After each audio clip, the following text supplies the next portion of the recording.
right guys, so I want to talk about the difference between some exercises that a lot of fighters would normally use versus what I would use. So the first thing I'm going to talk about is the bench press versus the sled press. The reason that I like the sled press more is for several reasons. So the first reason is going to be when I'm doing a bench press, I am going to have all the weight on my elbows, on my shoulders. So I have a lot of weight on my joint, which isn't necessarily bad, but it does mean that I'm more likely to get injured. Okay? From here, you're gonna bring the bar down, and this eccentric motion is what's gonna break down tissues the most. So it's not actually raising the weight like this that's gonna break down tissues and joints. It's gonna be the lowering of the weight. So this is going to be where most people get hurt, is actually lowering the weight. And a lot of people don't have the mobility to do a bench press properly, and they don't have the skill to do a bench press properly. So what ends up happening is they end up using a lot of shoulders, a lot of traps, and they create more shoulder pain with the bench press, which is obviously not going to make you punch any harder. So the reason that I like the sled press more is because with the sleds, number one, I'm eliminating the eccentric portion of the movement. So I'm not going to be lowering any weight, so I'm not going to be breaking down the joints and the tissues nearly as much. Also, if I'm going to be fighting, I'm not going to be lowering with weight. I'm only going to be rotating and striking with force. So for the sled press, I can get very, very deep into the sled, so I can actually get a bigger range of motion. So I push my chest past where these handlebars of the sled are, and then I'm going to push explosively like this. And since all the weight is on the ground, I don't have any weight bearing down on my elbows, any weight bearing down on my shoulders. Okay, all the weight's on the floor, so all I'm doing is I'm able to push this forward, and then I can stop at any time. I don't need a spotter like the bench press, and I'm able to bring more intensity into this exercise because it's a lower skill. So if you have a lower skill exercise, I can push the intensity higher because you have less things to think about and you have less of a likelihood to get injured. So I'll show you guys a few reps of this.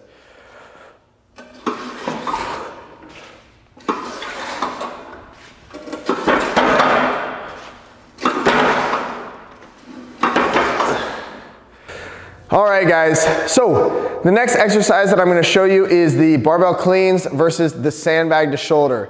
So the barbell clean is a great exercise, but I'll explain why I don't think it's going to be as functional and it's not going to be as transferable to wrestling and fighting. So when you're doing a barbell clean, the diameter of the barbell is about 1 inch, a little bit over 1 inch. So I'm going to grip the bar. It's going to be on the ground. I'm going to be explosive until I get it up to my chest. Okay? And I'll show you another one. Now this is a good exercise to build explosiveness, but I'm not going to be grabbing anything that is this small during a fight. I'm going to be grabbing a big person, and I'm not going to be doing that exact same movement pattern, okay? It kind of mimics a throw, but I think that this sandbag to shoulder is going to mimic a throw a lot better. This is cool because I have to get down even lower. I have to get my hands underneath the bag, and I have to squeeze in on the bag like I'm squeezing on another human body. Get it to my lap. And then from here, I lock my arms, just like you do. And I have to use my whole body and bring this thing up to my shoulder. Like that. So this has more thickness. I'm gonna have to grip it tighter. I'm gonna have to use that squeeze. I'm gonna have to drive up, which is gonna mimic a throw in a wrestling match a lot better than the barbell clean will. Next up, we're gonna do squats versus sleds for the legs. The reason I want to talk about this is because I see a lot of people doing squats.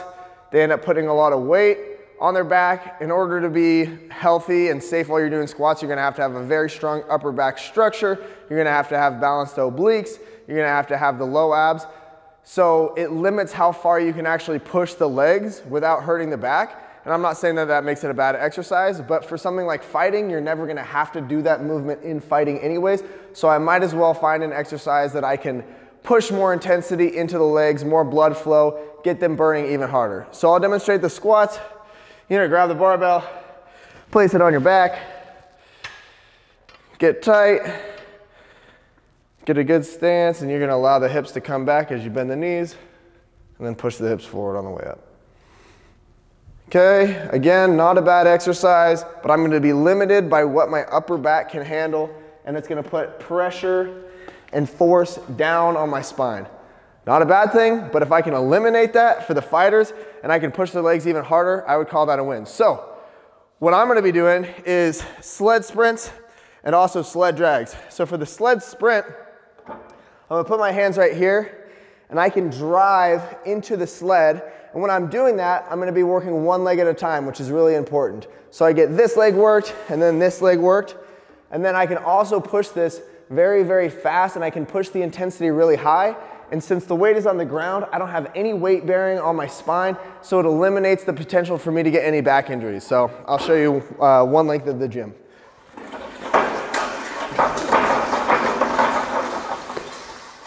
All right, guys, so now I want to talk about creating pulling strength.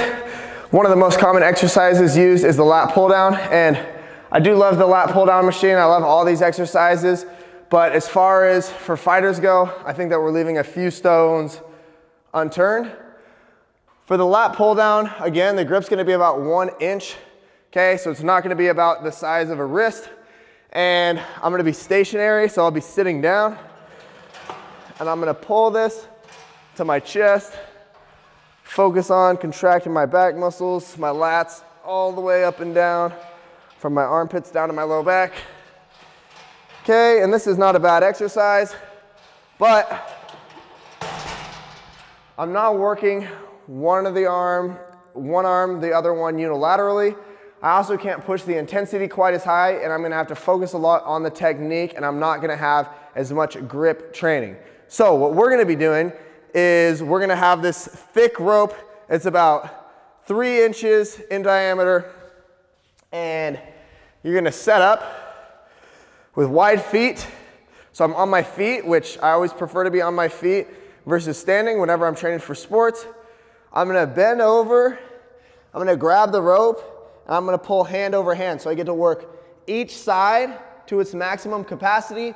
I get more grip strength, and again, I don't have any weight bearing down on my joint since the weight is on the floor. So I can pull this thing, and I can pull it very fast, and I can get much more blood flow and intensity to the lats than with a lat pull down.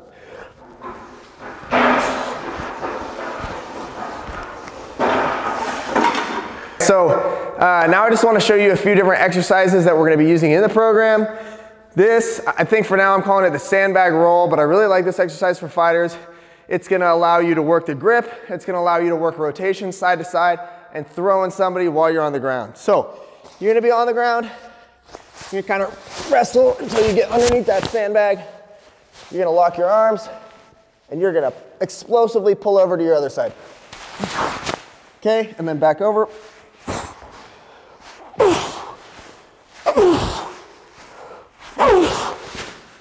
Okay, so this exercise I feel like is gonna transfer over a lot better than doing something like Russian twists, or maybe doing something where, you know, you're bringing your legs side to side.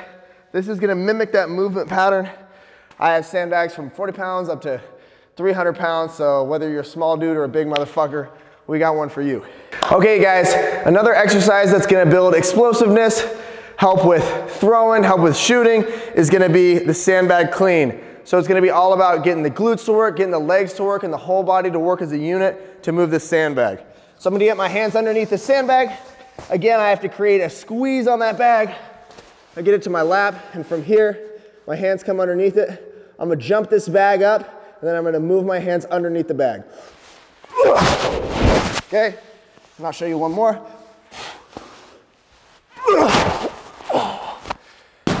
Okay guys, so next thing I'm going to show you is the sandbag carry. The sandbag carry is awesome for working the grip. It's going to work the obliques, the low abs, the legs, the chest. It's a whole body movement, and it will definitely test your mental fortitude. So what you're going to do is you're going to grab this sandbag, pick it up to the lap, lock your arms like this. I squeeze, keep the bag low. You're just going to walk it with fast feet. And you can really, really push this exercise until you're just absolutely dead. So, next up, what I'm gonna show you is farmer's carries. The farmer's carries are a great exercise for fighters because fighters, a lot of time, they have their shoulders elevated, they're in their traps, they're in their side delts, they're trying to protect themselves. So that's fine, obviously you need to do that for fighting. However, constantly being in this elevation and in the traps is gonna cause some pain in the side delt and pain in the traps, pain in the neck, which a lot of fighters suffer with. And one of the best things that fighters can do for their shoulders is gonna be these farmer carries, because when you're doing a farmer's carry, once I pick this up, it's gonna make my shoulder lower. I'm gonna keep my chest high, so I'm actually gonna get a really good contraction of the chest, the inside of my bicep, and the lat. So I'm gonna pick the weight up, butt down, kind of squat it up, okay? From here, again, it lowers the shoulders so I don't have any of that pressure that's in my side delt, any pressure in my trap. I'm just gonna start walking, and it's gonna train my obliques. Since I'm walking 1 foot at a time, it's gonna train each leg separate. It's gonna train my grip. And we can push this exercise really, really hard, and it's gonna train the mental fortitude as well. Next up is animal walks. I love these for fighters. These are brutal. They're way harder than they look. When you come in, you'll have to try them out and see. What we're gonna show you today is the panther, the frog, and the crab. There's a bunch of different ones. I'll show you these 3. If you want to see the rest of them, come to the gym. First one, panther. You're gonna be in push-up position. You're gonna move your opposite hand and opposite foot, and you're gonna try to keep your torso in line. So I'm working my low abs, my obliques, my arms and my chest, as well as my calves. And then to go back, you're just gonna reverse that motion. So it's gonna teach you how to control your body through space, going on one side of the body versus the other, okay? Next one we're gonna do, and this one's pretty brutal, is the frog. So you're gonna be in the bottom of a squat. Feet can be a little bit wider than normal. I'm bringing my hands up forward, and I'm gonna jump my feet past my hands. Okay, and then you can reverse that motion.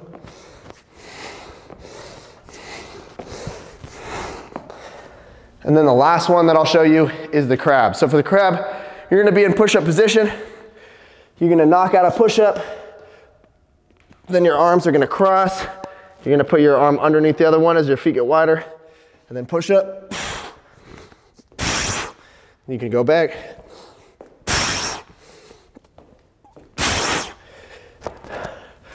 All right, guys, so training program for fighters is coming soon. I hope you come check it out. Thank you for watching the video.